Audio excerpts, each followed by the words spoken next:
would do earlier.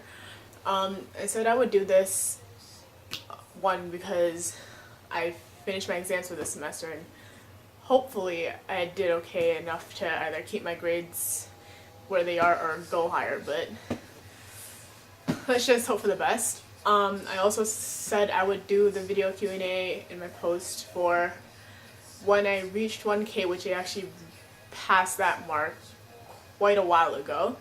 But today, actually, I did just recently achieve another small term goal of mine. I just reached my next 100. So I just want to thank you guys for following me. I don't know why you follow the mess that is my blog, but I hope you guys do enjoy it. I know there's a lot of you that follow me for different aspects of my blog, and considering how much of a mess it is, I don't know how you guys handle everything else, whether you are a part of it or not. I don't know, my blog is just crazy mess, but thank you all for following me, and I guess we'll get started. Okay, so the first batch of questions comes from No We Saying Get Caught. So, first question is, how does it feel being one of the coolest kids on the block? I wouldn't say I am, but if you think that, I love you. But just to answer for question's sake, it feels great. Next question is, what Hogwarts house are you, and explain the reasoning why you personally feel this is your house. My Hogwarts house is Ravenclaw. I mean, aside from like being sorted into Ravenclaw via Pottermore, I don't know, I feel like I am just kind of based on like the intellect aspect of it, I guess. I don't know, I've always kind of prided myself on knowing that I was kind of relatively smart person. I mean, I do like learning, especially when it comes to like subjects that I do enjoy. But I don't know. I mean, there's so many different aspects of being a Ravenclaw, and like it's kind of like I could go into a whole different spiel about it all, but I don't know. I feel like I do fit in with Ravenclaws just for many other aspects aside from just like the intuition based kind of thing. But I don't know. I'm bad at explaining, and you will realize this throughout this whole video. Did you ever watch Spice World? No, I did not. If you had the Lazarus Pit in your possession, who is the one person you would bring back from the dead? Okay. This question is in reference to Arrow, and I guess the kind of DC Comics universe. I'm not really much part of that one, but I am very much into the Arrow fandom. But one person I would bring back from the dead, and if for those of you who don't know, the Lazarus Pit is basically a pit full of I don't know what, but and I'm probably gonna get like so many comments on this, but I'm sorry, but I'm not the greatest when it comes to all this kind of comic book universe kind of things. But if I did have the Lazarus Pit, I would bring back Sarah Lance, because I am still very angry at the way she has been killed off. I love Sarah, and she's my favorite. I love her, and I am so sad that she's not in this story anymore, as they have to carry out Laurel being the Black Canary and everything. But yes, I would bring back Sarah. So the next question comes from an Anon, and they asked, take this time to rant or talk about how you met Amel. Okay, so I will forever pride myself on this moment of my life. I met Stephen Amell last year at the end of August during Fan Expo, and I volunteered to work, well, I needed the hours for like high school and everything, so I volunteered to work for Fan Expo, and the position I ended up getting was to work in the photo ops area, and I was just kind of helping out with photo op lines and everything.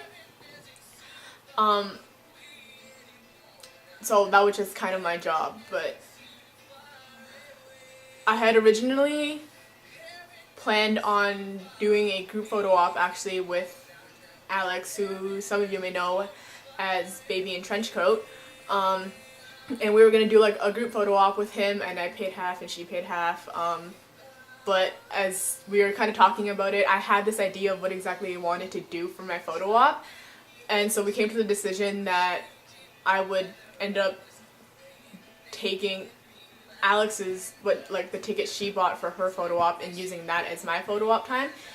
And I paid her in full for everything else that I needed. And she would buy another one either at Fan Expo or at I believe it was Montreal Comic Con. So there's that. So that's how I managed to get the photo op time and everything.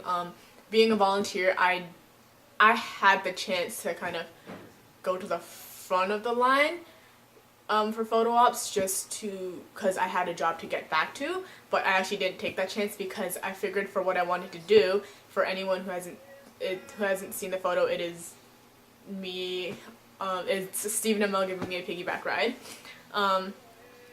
I figured that I would have more of a chance if I was like the last person in line, so as I was working, doing my job, I kind of paid attention to the line as it was going, and when it was basically like gone, and when we kind of called for like last calls and everything, that's when I went up to line up, and I went in and got my photo, and I rushed this whole thing, just probably because of the fact that I was so excited to be able to meet Stephen Amell and possibly get the photo that I did.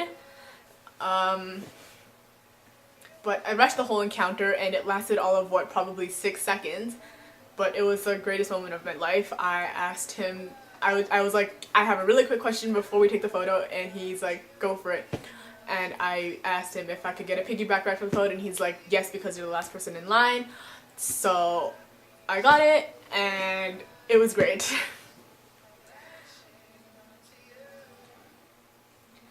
So the next batch of questions come from Baby in Trenchcoat, which, as I previously mentioned, is Alex. First question is, how firm was Stephen Amell's back? Very. That's all I can say. It was very firm. Let's hope he never finds this video, because then this is kind of awkward, but alright. Next question is, Oliver Queen or Bellamy Blake? And I hate you for asking me this question because there's no way I can choose between any of those two. I love them both to death. They are precious to me, and I refuse to choose between those two characters. The next question is, are you ready to find Bradley James with me in Toronto? Answer, are you kidding me? Yes. For those of you who don't know, Bradley James has been said to be filming in Toronto for his next, I believe it's a movie, which is Damien, but he is going to be in Toronto, and I'm going to find him. I'm going to try so hard to search for this asshat known as Bradley James because he is my life. So yes, I am ready to find Bradley James with you in Toronto. What is your happiest memory? As I just previously mentioned, meeting Stephen Amell. Or actually, well, meeting all the people that I've actually met in the past. So that includes Stephen Amell, like authors that I've met at book signings. I met the whole cast, or not the whole cast, but I met the cast of Mortal Instruments at the red carpet premiere of City of Bones in Toronto, which was about a year and something ago probably. But yeah, I mean, meeting celebrities, like people that you really like and you kind of idols to you, that's always like really nice. What is your funniest memory? And please tell us a time you failed really hard, because these are really fun. Okay, these two kind of go hand in hand, and it has to deal with one of my happiest memories as well, actually. But this was when I was at the red carpet premiere with a group of my friends for the Mortal Instruments, and we as a group, we planned to dress completely in all black. To like we dressed up as shadow hunters, which like they all wear all black in the series and everything. So we decided to go with that, and I was wearing black jeggings that day because it was really cold, but I was also wearing a black band tee. It was of Bring Me the Horizon.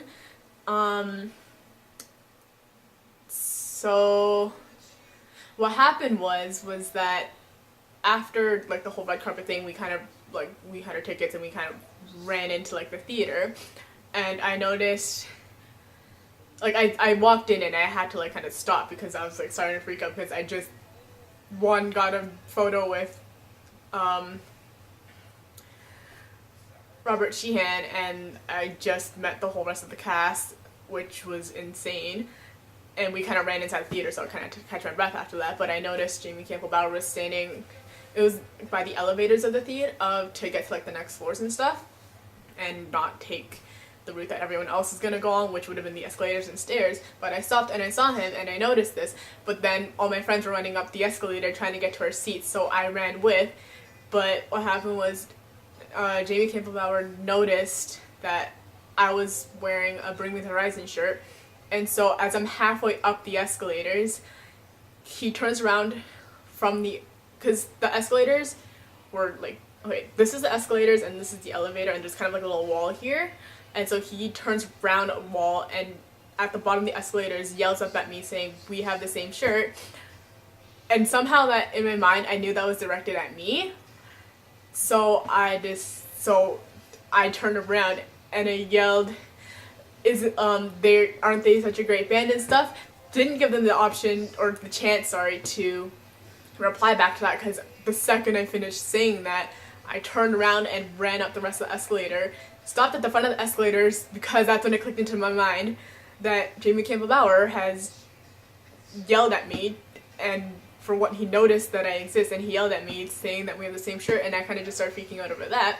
But I will forever, I kind of hate myself for not, stopping and actually somewhat having a conversation rather than just yelling back at him and replying and then running away, because I just totally missed a chance there. But yeah, so that moment kind of came hand in hand. Next question comes from Agent Peggy. If you could be besties with any female character, who would you pick and why? Oh my god, that's a hard question. I love everyone. I love all my favorite female characters. They're the best. But if I had to choose, frick. Either Felicity Smoke or Octavia Blake.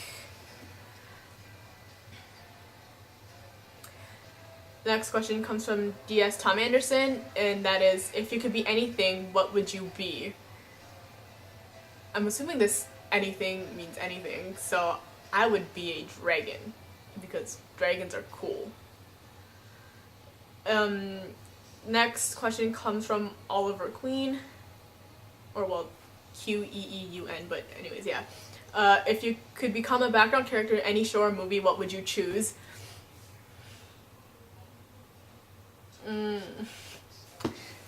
Oh gosh, there's so many good shows out there. So many shows that I love. Oh dear lord, the list of TV shows that I follow and watch is ridiculous. I don't know how I have the time for all this.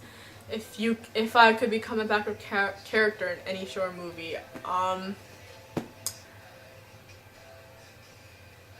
gonna list off 4 or 5 because I can't choose between any of these, but either Merlin, the 100, Arrow,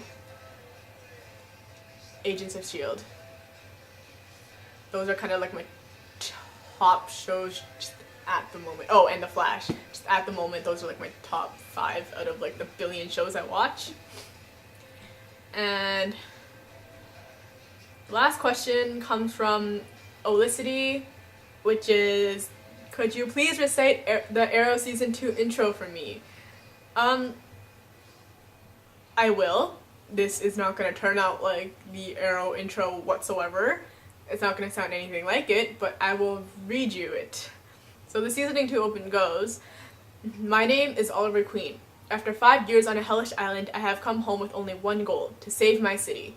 But to do that, I can't be the killer I once was. To honor my friend's memory, I must be someone else. I must be something else. And I believe that's the last of my questions. I am looking at this thing right now, and this thing has gone on for 16 minutes. 16 minutes of me rambling. If you're still watching this video, good job, because this went longer than I expected it to.